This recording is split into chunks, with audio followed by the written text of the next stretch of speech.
School गाड़ी आउ टाणी टाणी नयांत हेले पिला एमिति किछि दृश्य हाटडीही डर निकटरे देखा मिली। संखुलारे थिबा एक स्कूल वैन छात्र छात्री को छाड़िबा पई आईतीपुर आसुथबा बेले खालुआ रास्तार फसी जाइथिला।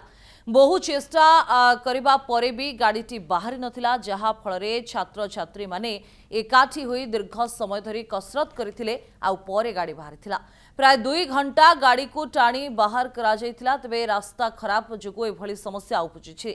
वर्षा ऋतुरे बाली चालाण उपरे कटकणा थिबा बेले आकु मनमानी करूछन्ति चालाणकारी एवं बेधड़क भावरे खुल्लम खुल्ला बाली चालाण चली, जहाँफल रास्ता सारा खोली हुई नष्ट हो गलानी। गाड़ीटी जीवा भी मुस्किल होइथिबा बेले एम्बुलेंस भी जाई पारुनी, जाहाकु नै असंतोष बढ़ुछि।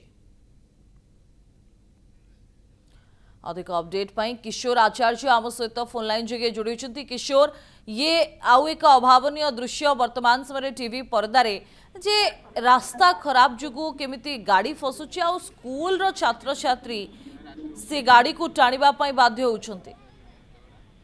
हां, आमे जा कहिबा ए जो वर्षा दिन को लक्ष्य जिला प्रशासन पक्षरु जून 15 तारिख रु अक्टोबर 15 तारिख पर्यंत बाली परिवहन एवं उत्तोलन पर अंकुश लगा जाइछि, किंतु बाली माफिया माने ताको मानु नांती, खातिर करना नियमित पानी उठुचंती, जहा द्वारा नदी बंद हो रास्ता घाट सब नष्ट होइछि।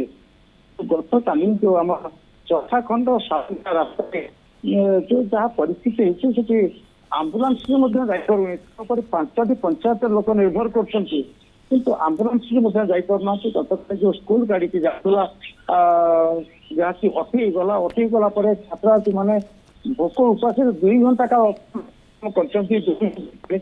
गाड़ी की बाहर पार नाला।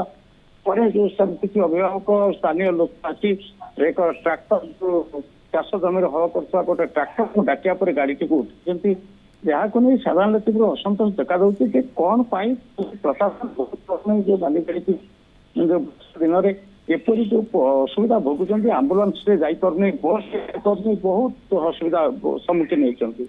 ओके, धन्यवाद किशोर आपनकर अपडेट पाई।